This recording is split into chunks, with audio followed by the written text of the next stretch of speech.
While preparing dinner for my husband's entire family, I stepped into the garage for more chairs and heard his sister say, "I still can't believe he married this caterer. Dad's right, you need to divorce her before you have kids and get stuck forever." He replied, "Already working on it.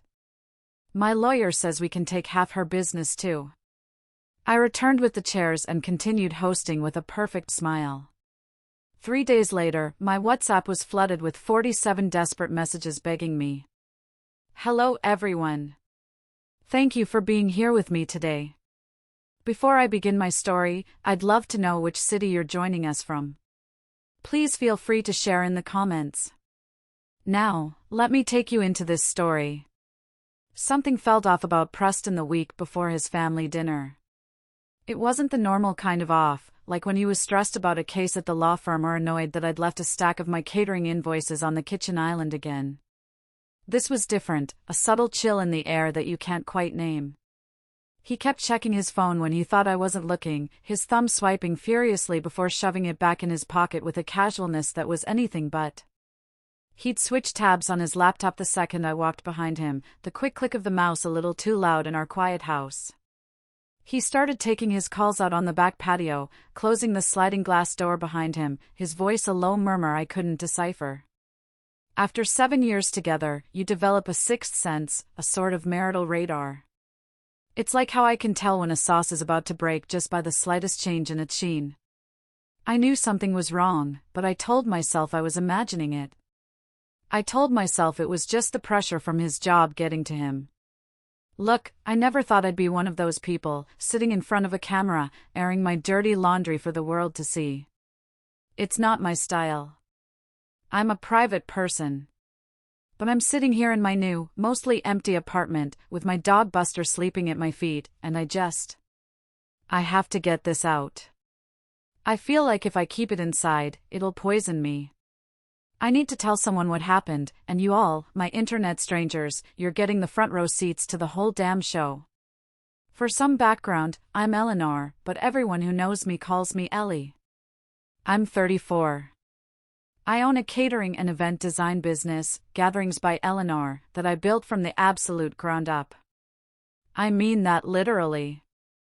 I dropped out of community college because my family couldn't afford it, and I started this business with $500 I'd saved from waitressing. It began with just me, a beat-up 20-year-old van that smelled faintly of rust, and a set of mismatched chafing dishes I bought at a garage sale. I worked 18-hour days, my hands raw from chopping and scrubbing, my back aching from hauling equipment. Now, after years of relentless work, I have 2 full-time staff, a gleaming commercial kitchen, and a roster of high-end clients across the state. It's not a massive corporation, but it's mine. It pays the bills, it provides a good salary for my employees, and it's the source of all my pride. Preston, my husband, well, my soon-to-be ex-husband, is 32. He's a lawyer, a very successful one now. When we met, he was just a broke student with big dreams. I fell for his ambition, his charm. I supported him through every single day of law school. And when I say supported, I don't mean emotionally. I mean I paid for it. I paid the college tuition with the money from my first big wedding catering gigs. I covered our rent on our tiny apartment, the one with the leaky faucet and the neighbors who fought all the time. I paid for his expensive textbooks, his interview suits, all of it, while I was building my business from nothing. He comes from an upper-middle-class family that never, not once, let me forget that I wasn't one of them. His dad, Arthur, is an investment banker who always spoke to me with a sort of bemused condescension, like a king observing a particularly industrious peasant. His mom, Harriet, sells luxury real estate and has a talent for compliments that feel like insults. And his older sister, Brenda, who has an MBA from a school she never fails to mention, thinks her opinions are gifts to mankind. Here's the thing, I always knew they thought he could do better. The little side comments about my party planning business or the pointed questions about when I'd go back to get a real degree were constant. At every family gathering, I felt like I was on trial. But Preston, my Preston, always defended me. He'd wrap his arm around me and say, "Ellie is the hardest working person I know." He made me believe that we were a team, us against them. At least, that's what I thought. Last Saturday was the annual spring dinner at our house. It was a tradition Preston's mother, Harriet, had insisted on, a chance for her to inspect our home, judge my cooking, and for the family to gather under one roof. I spent the entire weekend getting ready. I designed a menu meant to impress, a 7-hour slow-roasted brisket with a secret coffee rub, Gruyere and thyme potato gratin, roasted asparagus with lemon tarragon butter, and a homemade sourdough bread. For dessert, a chocolate lava cake that was pure decadence. Everything had to be perfect. For him. For them. Preston was more tense than usual, pacing the house, snapping at me for small things like using the wrong serving platter. Not that one, Ellie, Mom hates silver. I just chalked it up to the usual stress of hosting his family. I just wanted the night to be over. They all arrived promptly at 4 o'clock. His parents, Arthur and Harriet, sweeping in like royalty. His sister Brenda and her quiet, perpetually startled-looking husband. And his younger brother, Leo, who was still in grad school and was, honestly, the only one of them I ever felt truly comfortable around. He was the only one who ever asked about my business with genuine interest. Harriet immediately started critiquing the new curtains in the living room, a bit bold, Eleanor, don't you think? While Arthur clapped Preston on the back and asked how business was going, ignoring me completely. I just smiled, took their coats, and offered them a drink, the perfect hostess. The first hour was a blur of forced pleasantries. Brenda talked endlessly about a lavish trip to Italy they were planning. Arthur grilled Preston about a recent case, using a lot of financial jargon designed to exclude me. I floated between the kitchen and the living room, refilling glasses, passing out appetizers, my smile feeling more and more like a mask. By 6, we were ready to eat. I'd set the dining table with our good plates, the ones we got as wedding gifts and used maybe twice a year. The candles were lit, the food was hot, everything looked like a magazine spread. As everyone started to take their seats, I did a quick head count and realized we were 2 chairs short. No problem, I said with a cheerful smile that didn't reach my eyes. I'll just grab a couple from the garage. I headed out through the side door into the cool evening air, completely unaware that in the next 60 seconds, my entire world was going to be leveled. The air outside was crisp, a welcome relief from the stuffy, formal atmosphere inside. I walked along the stone path that wrapped around the side of the house toward the detached garage. The sun was setting, casting long shadows across the perfectly manicured lawn I'd spent hours on that morning. The scent of my neighbor's blooming jasmine filled the air. It was a perfect, peaceful evening. As I rounded the corner, past the big azalea bushes my mother had helped me plant the first year we moved in, I heard voices.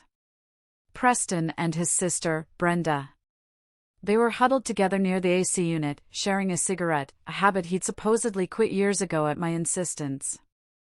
I was about to call out to them, to ask if they could give me a hand with the chairs, but then I heard my name, spoken with such venom that it stopped me in my tracks. Brenda's voice, sharp and condescending, cut through the quiet twilight. I still can't believe you married this caterer, she said, taking a long, theatrical drag from her cigarette. Honestly, Preston.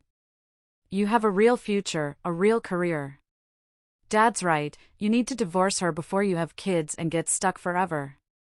My heart stopped. It wasn't a figure of speech, I literally felt the blood stop pumping in my veins. My breath hitched in my throat. I stood there, hidden by the deep green leaves of the azaleas, unable to move, unable to breathe. It was an out-of-body experience. I was watching a scene from a movie, and I was the tragic, clueless heroine. I waited for Preston to defend me.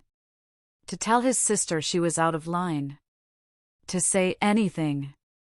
What he said next felt like a sledgehammer to the chest, shattering every bone, every memory, every hope I ever had. Already working on it, he replied, his voice chillingly casual, as if they were discussing the weather. My lawyer says we can take half her business too. He said it. And then they laughed. A quiet, conspiratorial laugh that echoed in the silence of the evening and shattered my world into a million, glittering, razor-sharp pieces.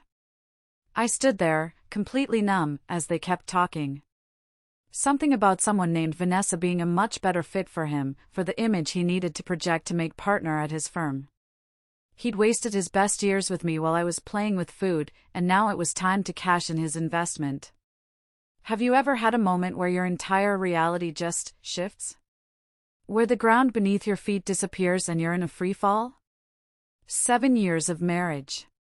The countless late nights I stayed up helping him study for his law exams, quizzing him with flashcards until my voice was hoarse. The vacations we skipped so he could afford his textbooks. The extra catering jobs I took on weekends to help pay down his student loans. All of it, every sacrifice, every loving gesture, suddenly looked different in the harsh, ugly light of what I had just heard. It wasn't a partnership. It was a long con. And I was the mark. But I didn't scream. I didn't run out there and confront them. A strange, terrifying calm washed over me. Something inside of me, something deep down that I didn't even know existed, went ice cold. The hurt was so immense it transformed into something else. Something hard and clear and dangerous. I quietly backed away, my feet making no sound on the soft grass. I went into the garage, my movements mechanical, like a robot. I grabbed 2 folding chairs. I stood there for a moment in the dusty dimness, took 3 deep, shaky breaths, and plastered the fakest, brightest, most convincing smile of my life onto my face. Walking back inside, I caught a glimpse of myself in the hallway mirror. I looked perfectly normal. My hair was in place, my apron was clean. On the inside, I was a nuclear wasteland. The rest of that dinner was surreal. I was an actress giving the performance of a lifetime. I floated back to the table, set down the chairs, and said, "Here we go," with a brightness that felt alien in my own mouth. I poured wine, I carved the brisket I had so lovingly prepared, my hands steady as a surgeon's. I laughed at Arthur's terrible, self-congratulatory jokes. And I watched my husband, this complete and utter stranger sitting across the table from me, act as if everything was perfectly normal. I studied his face, the face I had woken up next to for 2,555 days, trying to find the man I married. Had he always looked at me with that barely concealed contempt, or was I just seeing it for the first time? When his mother, Harriet, complimented the brisket and asked for my secret recipe, I nearly lost it. 7 years of family dinners, of her subtle digs and backhanded compliments, and now she decides I might have something worth knowing. "It's all in the dry aging process, Harriet," I said, my voice smooth as silk, while my brain screamed insults at her. At one point, Leo, the younger brother, gave me this strange, searching look, like he was trying to figure something out. He asked me if I was feeling okay, that I seemed a bit quiet. I just smiled and blamed it on the stress of the dinner. "You know how it is, Leo. I just want everything to be perfect." He nodded, but he didn't look convinced. I wondered if he knew. If he had any idea about the rot that had infested his brother's heart. After dessert, Brenda, feeling victorious, raised a toast. "To family," she said, her eyes glinting with malice. "And to exciting future changes." She looked directly at Preston with this smug little smirk. "My Preston." He smiled back at her. I raised my crystal glass, the one that cost a fortune, and clinked it against theirs, the sound echoing in the silent battlefield of my mind. I was thinking about how satisfying it would be to snap the delicate stem and press it against her throat. When they finally left around 11, trailing compliments about the food that now sounded like insults, Preston started helping me clear the table, humming to himself. Humming. Like he hadn't just orchestrated the complete and utter destruction of our entire life. I told him I'd finish the dishes, that he should get some rest. He kissed my cheek. "You're such a good wife, Ellie," he said, his breath warm on my skin. The sheer audacity of it, the cold-blooded hypocrisy, nearly made me vomit right there on our wedding china. I felt a hot flash crawl up my neck. After he went upstairs, I waited. I heard the shower turn on, then off. I waited until the house was completely silent, except for the low hum of the refrigerator and the frantic beating of my own heart. Then I went to his office. The room was dark, smelling of leather and his expensive cologne. I sat down at his desk and opened his laptop. It was password protected, which was new. He used to leave it open all the time. But I knew him. I knew the patterns he used. His mother's birthday. The name of his childhood dog. The anniversary of his first big case. Third try, I was in. The first thing I found were the emails. A folder labeled simply personal. My hand trembled as I clicked on it. Inside was a chain of correspondence with a divorce lawyer. It started 3 months ago. The plan was laid out with chilling, sociopathic clarity. He was waiting to secure a partnership at his firm, a promotion that was coming up in the next few months. He would use my income and our joint assets to maintain his image of a stable, successful married man until the promotion was locked in. Then, once he was secure, he would file for divorce. There were spreadsheets. Meticulously organized spreadsheets documenting every asset of my business, my equipment, my van, my client list, even my projected earnings for the next 5 years. He had done a complete valuation. There was a timeline. A goddamn Microsoft project timeline for my life imploding, with milestones like secure partnership, file petition, begin asset division. And then I saw it. A folder named Financials. Inside, transfer records. He'd been moving small amounts of money from our joint account to a separate, private account for months. Always just under the amount that would trigger an automatic notification from the bank. $950 here. $800 there. Smart. He was a lawyer, after all. He knew how to be smart. I quickly logged into our joint savings account online. The account where I'd been pouring every spare dollar for a down payment on a larger commercial kitchen space. A space that was meant to be the next big step for my business. Our future. My future. $20,000 was missing. Gone. My hands were shaking so hard I could barely control the mouse as I opened his messaging app. There was a conversation with someone saved as V. My stomach plunged. I clicked. Vanessa. The texts went back 6 months. 6. Damn. Months. They weren't just physical. They were intimate. Jokes, plans, complaints about me. Ellie's working another weekend, of course, one of his texts read. More time for us. Another from her, soon we won't have to sneak around. It was a whole secret life, happening right under my nose. I didn't sleep that night. I sat there in the dark of his office until the sun came up, just staring at the screen, the words burning themselves into my memory. I felt hollowed out, a fragile shell of the woman I was just hours before. The next day, I operated on autopilot. I got a big order out for a client, my hands moving through the familiar motions of chopping and sautéing while my mind was a million miles away. On Monday, I called in sick to work, the first time in 3 years, and while Preston was at the office, I met with a divorce attorney of my own. A woman named Diane, sharp and no-nonsense, who a friend had recommended. Her office was on the 30th floor of a downtown skyscraper, all glass and steel. It felt cold and intimidating. I sat in a leather chair that was too big for me, clutching a folder of the screenshots I'd taken, my hands clammy. I told her everything. The whole sordid story. I showed her the screenshots of the emails, the spreadsheets, the texts. She listened patiently, her face impassive. When I was done, she leaned back in her chair. Diane laid it out for me, straight. In this state, your business, even though you started it before the marriage, is likely considered a marital asset because its value grew substantially during the marriage. He has a claim to half of that growth. Even though he'd never lifted a finger to help with it. Even though I had built it from nothing while supporting him through school. When she told me the potential settlement amount, the number was so staggering I almost blacked out. Everything I'd built, everything I'd sacrificed for, cut in half and handed to the man who was planning to blindside me.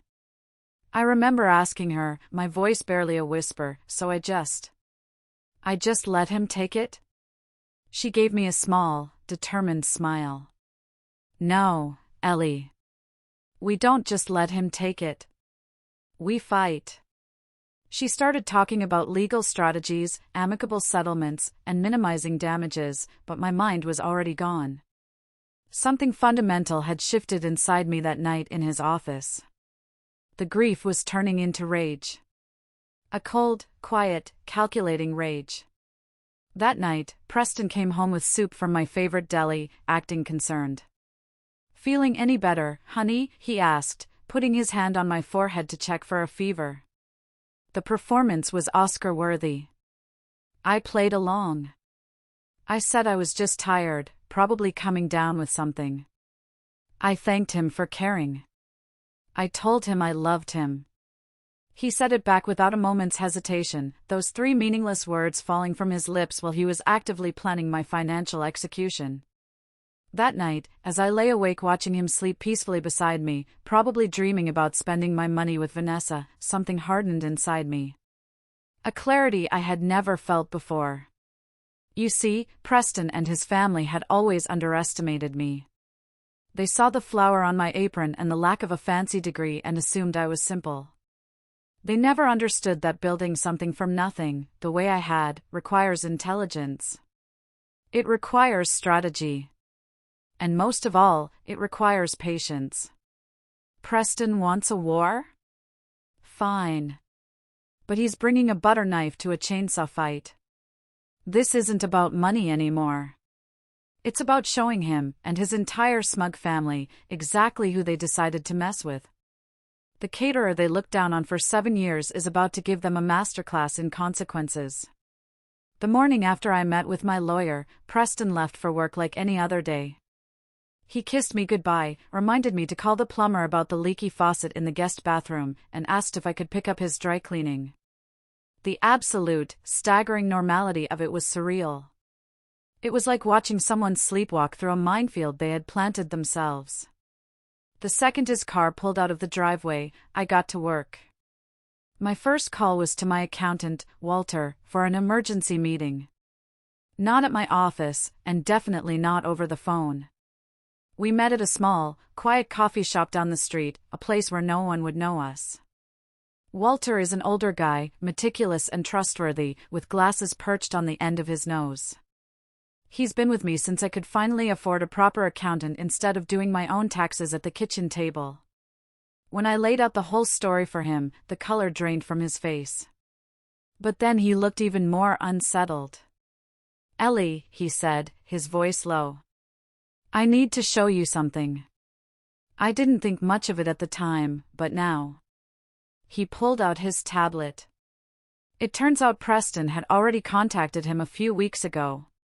He'd claimed he wanted to help me prepare for a potential investor meeting and asked some innocent questions about business valuation methods and ownership documentation. Walter, not knowing what was really happening, had given him some surface-level info but had felt uncomfortable enough to make a note of it. But it was worse than that. Walter started pulling up transaction records from the past few years. These highlighted ones, he said, pointing to a dozen different entries. They don't quite add up. Preston, my brilliant lawyer husband, had been creating a paper trail. Not to steal money directly, he was too smart for that. He was creating a paper trail to make it look like I was mishandling my own business funds. Small discrepancies in dates, amounts moved between accounts at odd times, invoices with inconsistent numbering. Nothing illegal, but enough to make things look messy in divorce court. Enough to justify bringing in a forensic accountant, which would cost me a fortune in legal fees and drag out the proceedings for months, all while making me look incompetent and justifying his claim to take over. Walter and I spent the next 3 hours in that coffee shop, hunched over his tablet and my books. We documented everything properly. We created clear, undeniable trails showing that every single transaction was legitimate. We accelerated payments to suppliers, paid off equipment loans early, and compiled a mountain of documentation proving Preston's complete and total non-involvement in the business's operations. While we were working, I got a text. It was from Leo, Preston's younger brother. This was unusual. He asked if we could meet for coffee sometime soon, said he needed to talk about something important. My heart skipped a beat. I agreed to meet him the next day, a knot of dread and hope tightening in my stomach. My next stop was the bank.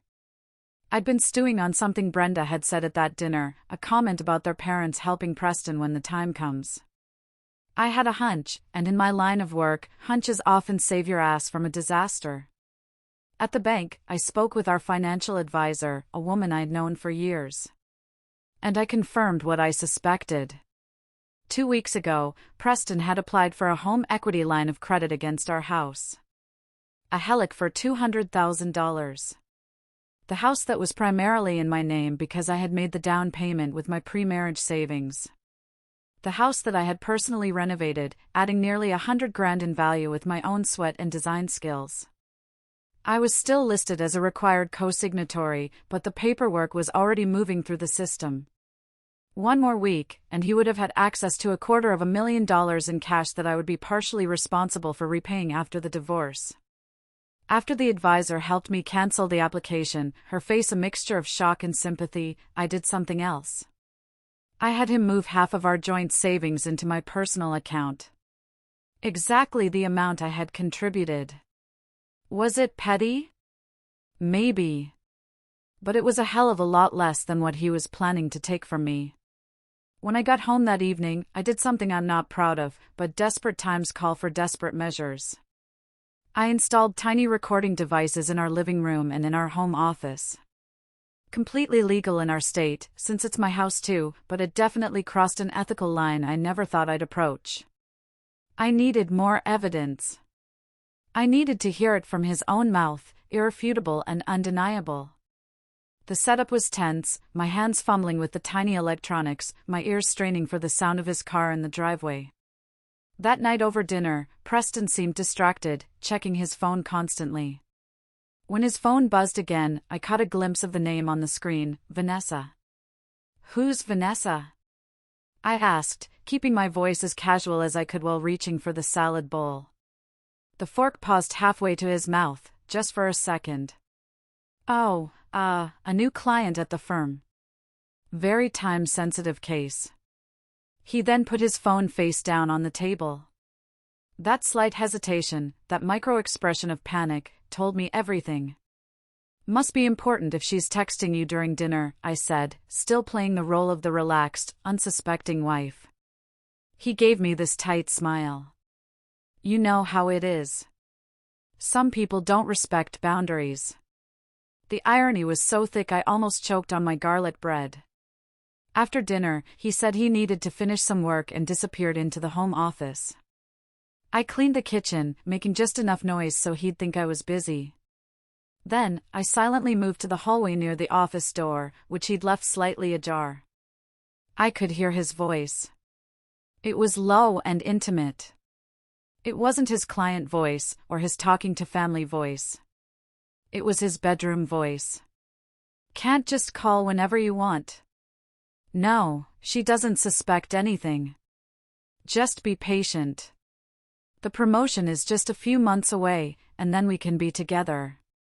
Yes, I miss you too. Each word was another nail in the coffin of whatever feelings I still had for him. The rage I'd been tamping down for days threatened to boil over. I wanted to burst through that door, to confront him, to end this charade right now. But that would have ruined everything. So I walked away, back to the kitchen, turned on the faucet, and pretended to wash more dishes while my mind planned my next moves. In construction, they say timing is everything. Pour the concrete too soon after it rains, and it won't set right. Rush the framing, and the whole structure is compromised. Revenge, I was learning, needed time to cure properly. The next morning, Thursday, was my coffee meeting with Leo. I arrived early, sitting at a small table in the back of a bustling cafe, the smell of coffee and pastries thick in the air. I watched him walk in, looking nervous, fidgeting with his coat. He's always been the odd one out in that family, more genuine, less concerned with appearances and money. He made some awkward small talk about his classes, then finally took a deep breath. "Ellie, I have to tell you something," he started, his eyes full of guilt. I can't live with it anymore." What he told me next confirmed everything, and then some. He'd known about Preston and Vanessa for months. He had caught them together at their parents' lake house during a family weekend I'd missed because I had to deal with a burst pipe at a client's venue, an emergency that had cost me a whole weekend of sleep. He had confronted Preston, who swore it was a one-time mistake. But it wasn't. Preston had gotten drunk after a family dinner I'd also missed and confessed the whole plan to Leo. Stay with me until he made partner, then file for a divorce and upgrade to Vanessa, using half of my business assets as his golden parachute. Leo also revealed that Vanessa was an old flame from college, someone his parents had always adored. This wasn't just an affair, it was a long-term plan to trade me in for a model that his family approved of. "I'm telling you this because I can't stomach it anymore," Leo said, his voice cracking. "I always really liked you, Ellie. I thought you were so good for him. I could never understand why my family never gave you a fair chance." I thanked him for his honesty, careful not to reveal that I already knew most of it. I asked him to keep our conversation between us, and he agreed, seeming relieved to have finally unburdened himself. As he left, he gave me a quick hug and whispered, "I'm so sorry." It was the first genuine human connection I'd felt in days, a small island of decency in an ocean of deceit.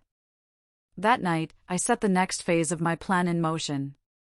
I created a fake business emergency. I waited until Preston was home, then I called him, letting my voice crack with manufactured panic. I told him a major corporate client, our biggest one, was threatening to pull out over a contract dispute.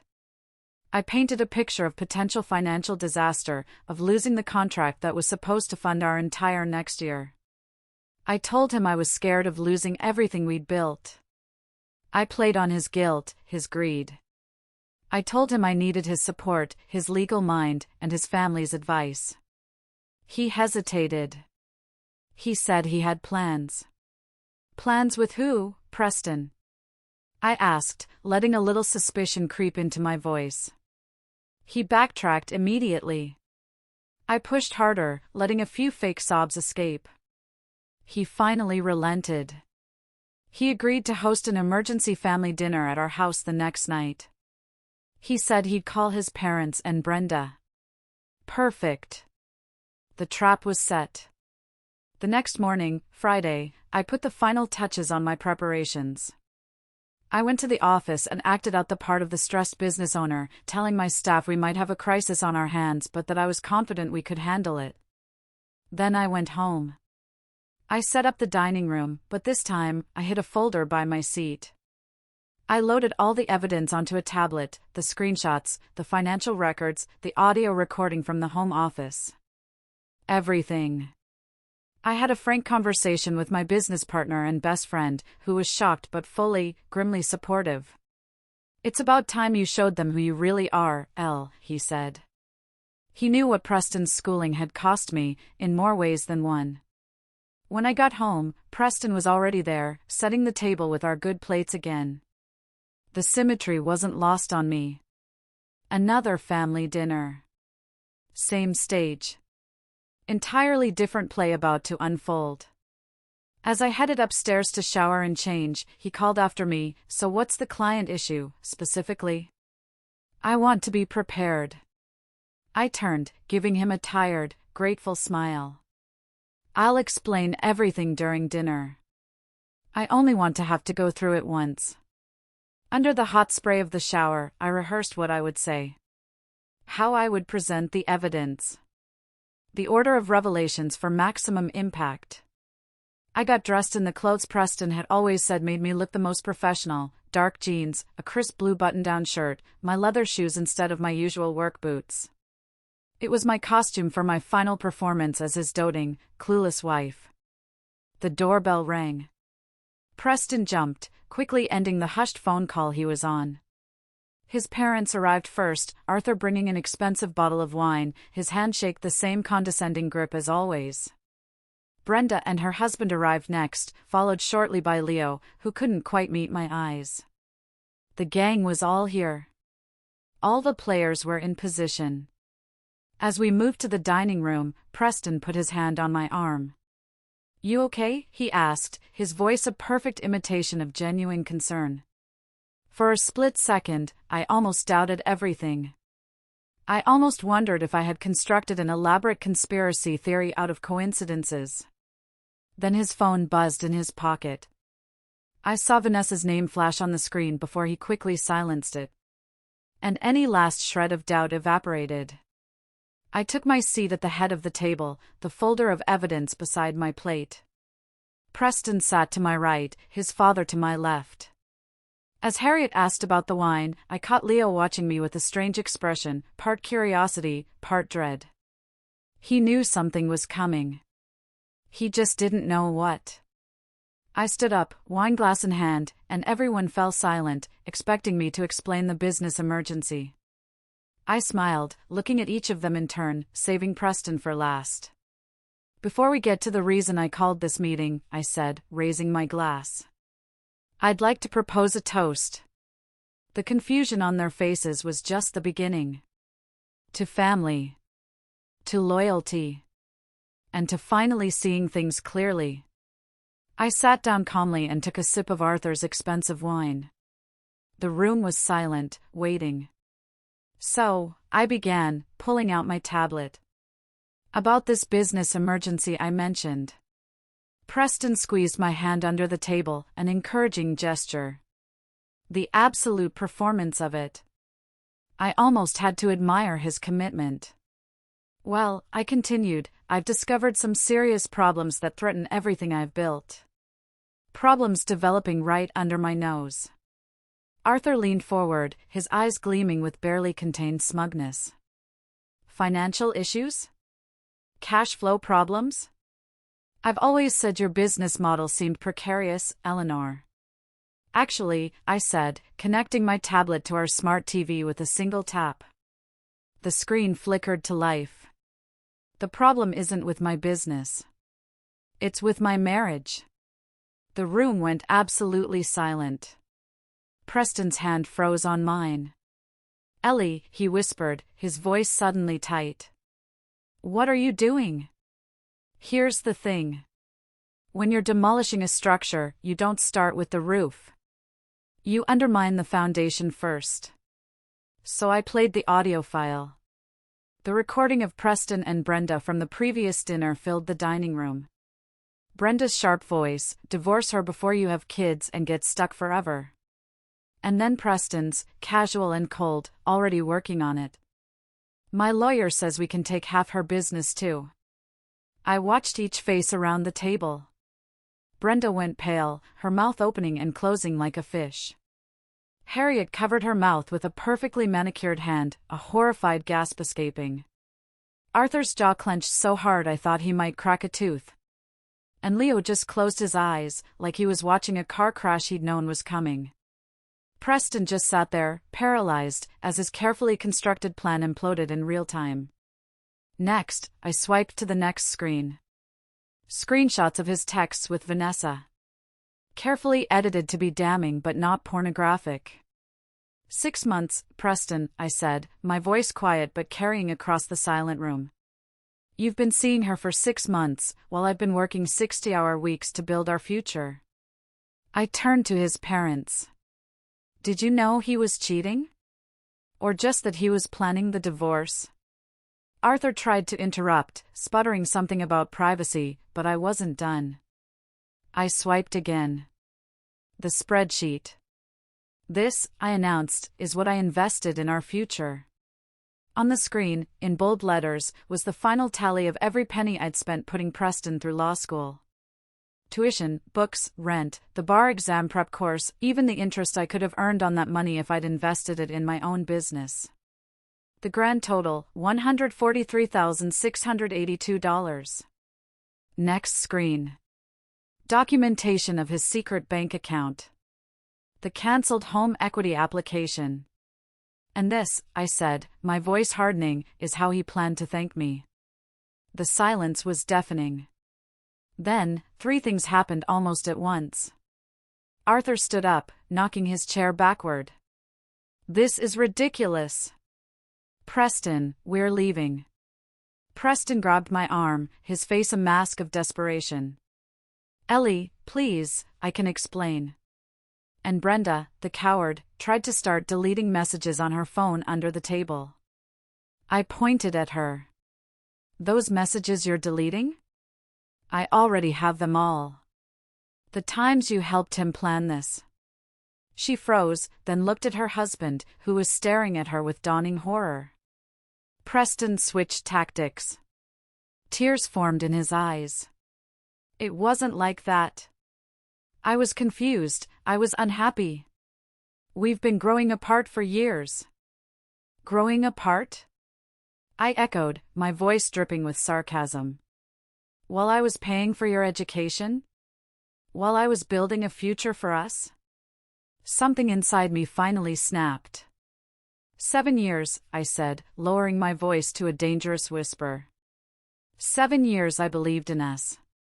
And this entire time, I was just a stepping stone for your next promotion. That's when Arthur stepped in. Whatever problems you two have are between you. But if you think you can intimidate my daughter and son with this ambush, you're mistaken. We have resources you can't possibly imagine. I actually laughed. A short, bitter laugh. Resources? You mean like the $20,000 he stole from our joint account? Or the helic he tried to take out against my house? As Arthur started ranting about all they'd done for us, I saw Preston texting furiously under the table. And that's when I dropped the final bomb. Did Preston tell you, I said casually to the room at large, that Vanessa is married, too? The room went still. Even Arthur stopped mid-sentence. Yeah. Found that out yesterday. His name is Mark. A very understanding guy, especially when I showed him the text between his wife and my husband. Preston's face drained of all color. You, what? We had coffee yesterday, I said, looking directly at him. Seemed only fair he should know. That's when Arthur lost it. He grabbed the edge of my solid oak dining table, the one I had saved for a year to buy, and he flipped it. Food, wine, plates, the crystal glasses we got for our wedding, everything went flying, crashing to the floor in a symphony of destruction. Preston screamed my name, Harriet gasped, and Brenda jumped back to avoid a spray of red wine. I just sat there, oddly calm, watching 7 years of pretending shatter around us. Amidst the wreckage, Leo was the only one who moved to help, starting to pick up a broken plate. Our eyes met across the mess, and he gave me a small, sad nod. A nod of respect. Arthur pointed a shaking finger at me. You think you've won? You're nothing. You build things with your hands because you weren't smart enough for a real career. My son made a mistake slumming it with you, but we'll fix it. I stood up slowly. I may work with my hands, Arthur, I said, my voice steady. But at least I built something real. What have you built? Besides a family of liars and thieves? He lunged at me. He actually tried to throw a punch. Leo and Brenda's husband barely caught him, holding him back while he spewed threats about lawyers and financial ruin. Preston just kept saying, Ellie, please, let's just talk privately. This isn't how I wanted this. How you wanted what? To divorce me? To take half of everything I built while you were sleeping with someone else? I shook my head. There's nothing left to talk about. I walked over and opened the front door. I think you should all leave. Now. It took a few minutes of chaos, but they finally left. Thomas dragged his sputtering father out. Harriet followed, refusing to look at me. Brenda shot me a look of pure hatred before scurrying away. Leo was the last to leave. He paused at the door. I'm sorry, Ellie, he said quietly. I always thought you deserved better. Then he was gone. And then it was just Preston and me, standing in our destroyed dining room. "Where are you going to go?" he asked, his voice small, pathetic. "I already have a hotel room," I said, turning to grab the pre-packed overnight bag I'd hidden in the hall closet. "I'll be back for my things tomorrow, when you're at work." You planned all of this," he whispered, finally understanding. "I learned from the best," I replied. As I walked out the door, he called after me, his voice rising in desperation.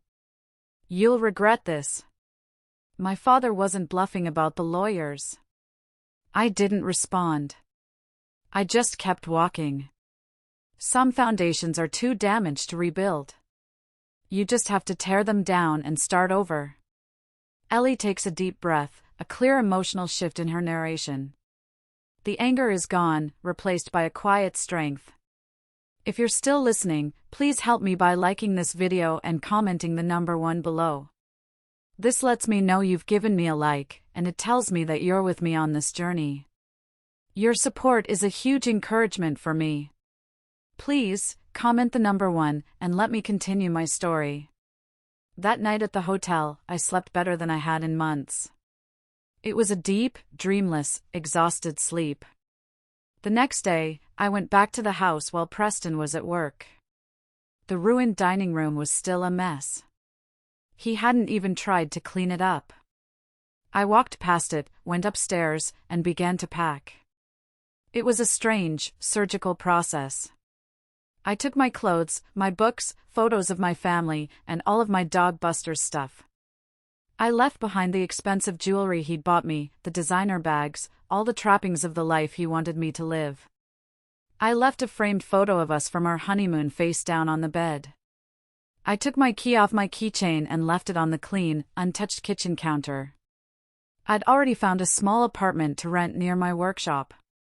It wasn't much, just a 1-bedroom with beige walls, but it was a sanctuary. For 2 days, I went dark. I turned off my phone, ignored my emails, and just existed. I unpacked boxes. I arranged my small kitchen, finding comfort in the familiar order of my spices and knives. I took Buster for long, meandering walks in a new park. He seemed to love it, sniffing every new smell, oblivious to the turmoil that had upended our lives. Animals know when something's wrong in a house. He seemed happier, more relaxed now that we were out of there. I tried to work, but I couldn't focus. I'd sit at my desk, staring at a spreadsheet for a client's wedding, and my mind would just go blank. So I didn't push it. I gave myself permission to just be still. On the 3rd morning, I finally felt ready. I made a strong cup of coffee, sat on the floor of my new living room with Buster's head in my lap, and turned my phone back on.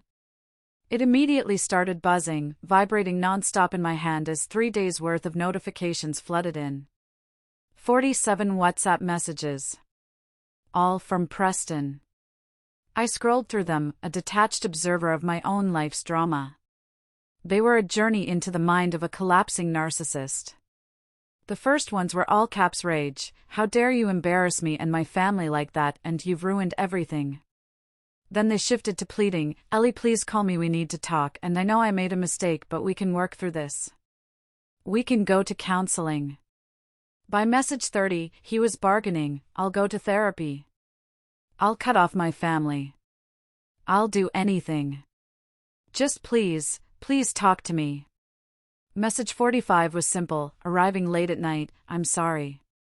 The final 2 came at 3:14 a.m. The first one read, "I told Vanessa everything. About the money, about the divorce plans. She says we should still be together. She understands." And then, a minute later, she just called to break things off. Said she's trying to save her marriage with Mark. He's threatening to tell her firm about her conduct. "I have nobody now, Ellie." I read through them all without responding, feeling nothing. Not satisfaction. Not vindication. Just a deep, profound emptiness. Like when you finish a grueling, multi-day catering event and you realize the client will never truly appreciate the work that went into it. As I scrolled, another message popped up. A new one. Ellie, I know you've read these. Please just tell me what you want. Money? The house? I'll sign whatever you want. After everything, he still didn't get it. This was never about the money. It was about the years. The trust. The future he stole from me. I finally responded. 10 simple words. I've already sent the divorce papers to your office. His reply came instantly. Can we please meet? Just to talk. Before I could respond, my phone rang. It was Diane, my lawyer.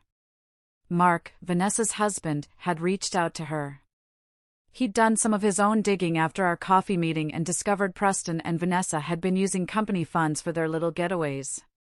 He wanted to compare notes for our respective divorce proceedings. As Diane talked, I looked around my sparse apartment. A mattress on the floor, boxes still unpacked, Buster watching me with his patient, loving eyes. This wasn't how I had imagined my life at 34. Starting over again. But sometimes, you have to tear everything down to fix a compromised foundation. After hanging up with Diane, I sent Preston one final message. There's nothing left to talk about. The marriage is over. Please direct all future communication through our lawyers. Then, for the first time in 7 years, I blocked his number. A strange sense of peace washed over me. It felt like taking off a heavy coat I didn't even realize I'd been wearing. That afternoon, I took Buster for a long hike up in the hills overlooking the city. My phone buzzed. It was a text from Leo. Heard you moved out. Preston's staying with our parents. Dad's on the warpath, but Mom's finally asking questions about what really happened. I think his perfect son facade is cracking. I smiled and texted back, thanks for letting me know. Hope you're okay in all this. His response came a moment later. I am. Better than okay, actually. I finally told them I'm dropping out of the business program they chose for me to pursue what I actually want to do. Guess your courage was contagious. As the sun began to set, I watched Buster chase a squirrel, his tail wagging, without a care in the world. 7 years gone. Countless hours of work. A future planned and then destroyed. But in its place, there was freedom. There was truth. There was a chance to rebuild something authentic. Something that was just for me. My phone buzzed one last time. It was a message from a number I didn't recognize, forwarded by Diane. It was from Mark. He'd sent a link to a support group for people dealing with divorces involving financial deception. The message read, "Thought you might find this helpful. You're not alone." I pocketed my phone and called out to Buster. It was time to head back. Time to make dinner. Time to unpack another box. Small steps. One day at a time. Just like any good building project. The foundation comes first. And this time, I'm making damn sure it's solid. Thank you all for listening. It really means a lot to not be alone in this. I'll talk to you all again soon.